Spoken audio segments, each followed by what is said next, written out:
নামাজের সহজ সেজদা দেওয়ার সঠিক নিয়ম কি?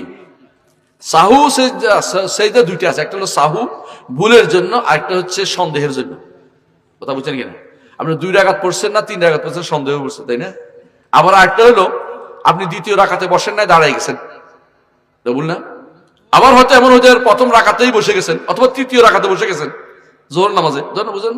তাহলে ভুল 2 রকম আছে, একটা হচ্ছে বেশি করে ফেলছেন, একটা হচ্ছে কি কম করে ফেলছেন, একটা ছাড় দিছেন, একটা বেশি করে ফেলছেন।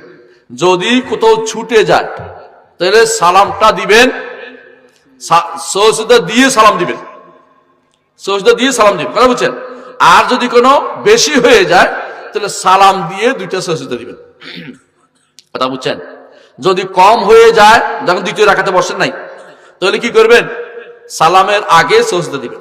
আর যদি কোনো তৃতীয় রাকাতে বসে গেছেন, বেশি করে ফেলছেন, তাহলে সালামের পরে সজদা দিবেন। কথা কি বুঝছেন? কথা কি বুঝছেন? এটা হচ্ছে সজদা দেওয়ার নিয়ম। এবারে বিস্তারিত আমার একটা বই আছে, নামটা হচ্ছে ওমদাতুল আহকামের ব্যাখ্যা, বইটা পড়বেন। সালাম শুধু একদিকে নয়, সালাম 2 দিকে দিবেন। আহসানতা, সালাম 2 দিকে দিয়ে তারপরে সেটা দিবেন যখন বেশি হয়ে যায়। আর কম হলে আগে 2টা সালাম সেজদা দিয়ে দিবেন, তারপরে 2 দিকে সালাম ফিরিয়ে ফেলবেন। এখানে যেটা নাই এটা হচ্ছে অতিরিক্ত একটা তাশাহুদ পড়া, এটা নাই, এটা মনে রাখতে হবে, এটা নাই। এটা আসলেই আমাদের সমাজে বেশি আর ঢুকছে, এটা সহিহ হাদিস নাই, এটা একটা ইজতিহাদের উপর নির্ভর করছে। কি ইজতিহাদ বুঝেই বলি আপনাদেরকে। বলতেছে প্রথম সালাম হচ্ছে ওয়াজিব, বুঝছেন তো? সজদা তো ওয়াজিব। দ্বিতীয় সালাম হচ্ছে সুন্নাহ।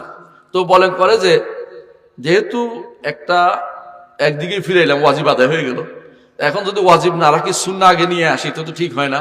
তো এখন কি করছে? সজদা দিছে।